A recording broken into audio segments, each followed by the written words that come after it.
اوټ ویلې شي خپل ریتا رای چې کوم دا عبادت نه ده دا کوم اوټینګ چې کیږي نن دا ور سره دا اوټینګ دا د صحابه کرامو په وخت کې نو نه د الله د رسول په زمانه کې بلکې کله چې پیغمبر علیه الصلاۃ والسلام وفات شو سوچ کوئ نو خلیفہ ته ضرورت ہو رسول الله چې کوم ټیم کې ژوند دی نو خلیفہ ته ضرورت نو خو چې کله پیغمبر علیه الصلاۃ والسلام وفات شو نو خلیفہ ته ضرورت پیښ شو د مسلمانان خپل منځ کې چیدا یو څو صحابه کرام چې کوم دی مشورې والو او کوم ډیر د سوچ او د فکر والو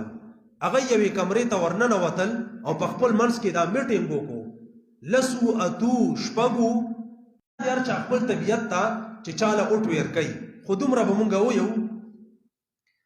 چې مثلا تا یو کس له اوټ ویر کو او تا ته پته وي چې دا فاسق او فاجر ده دا که پاشي اسلام خو رستو خبرې دي اسلام خو دا خیالو نه کوي چې یاره یو مشر به د مونږ په کلي مقرر شي او هغه به اسلام نافذ کړي نه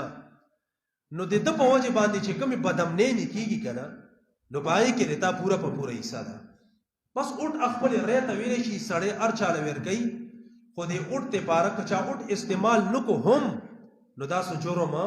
نه ده بعضې یو اوټ ته استعمال نه کو که نه یاره چې تقي صاحب لیکلي پلانکي صاحب دا تا هغه ګبراوئ لیکلي تقي صاحب څه خدای خو نه ده زرزلي دي لیکلي مونږ دا خبره نه منو یا بل لیکلي دي یا بل لیکلي دي د هر چا خپله ری ده زه یې نه ویر کوم په ما باندې دې څوک یاره چې پل رحمان صاحب ویلي دي چې اوټ استعمالول دا عبادت ته او خامخا چا چې اوټ استعمال نه کو په ورځ د قیامت باندې ایمان دې بیا الله ته پوښتنه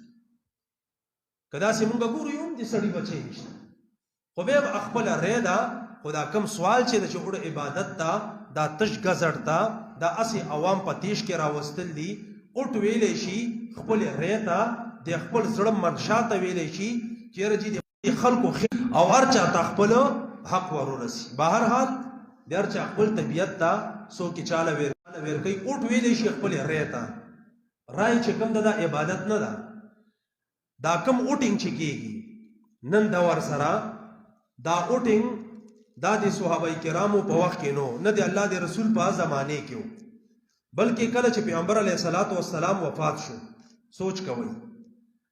نو خلیفہ ته ضرورت ہو رسول الله چې کوم ټیم کې ژوند دی نو خلیفہ ته ضرورت نو خو چې کله پیغمبر علیه الصلاۃ والسلام وفات شو نو خلیفہ ته ضرورت پیښ شو د مسلمانان خپل منځ کې چیدا یو څو صحابه کرام چې کوم دی مشورې والو او کوم ډیر د سوچ او د فکر والو هغه یوې کمرې ته ورننه وتل او په خپل منځ کې دا میټینګ وکړو لسو اتو شپږو هر چا خپل طبیعت ته چې چاله اوټ ویر کوي خو دومره به مونږ ویو چې مثلا تا یو کس له اوټ ویر کو او تا ته پته وي چې دا فاسق او فاجر ده دا که پاشي اسلام خو رستو خبرې دي اسلام خو دا خیالو نه کوي چې یاره یو مشر به د مونږ په کلي مقرر شي او هغه به اسلام نافذ کړي نه نو د ده په وجه باندې چې کومې بدامنۍ کېږي که نه نو په هغې کې د تا پوره په پوره حصه ده بس اوټ خپلې ری ته ویلی شي سړی هر چاله ور کوي خو د اوټ دپاره که چا اوټ استعمال نه کو هم نو دا څه جرم نه ده بعضې یو اوټ ته استعمال نه کو که نه یاره چې تقي صاحب لیکلي دي پلانکي صاحب دا تا هغه ګبراوئ لیکلي تقي صاحب څه خدای خو نه ده زرزلي دي لیکلي مونږ دا خبره نه منو یا بل لیکلي دي یا بل لیکلي دي د هر چا خپله ری ده زه یې نه ویر کوم په ما باندې دې څوک یاره چې پل رحمان صاحب ویلي دي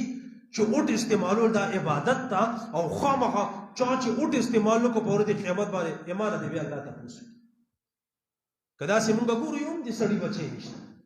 خو بیا خپل ری ده خو دا کم سوال چې د چې اوټ عبادت ته دا تش ګزړ ته دا اسې عوام په تیش کې راوستل دي اوټ ویلی شي خپل ری ته د خپل زړه منشا ته ویلی شي چېرې چې د خلکو او هر چا ته خپل حق ورورسي بهر حال د هر چا خپل طبیعت ته څوک یې چاله ویر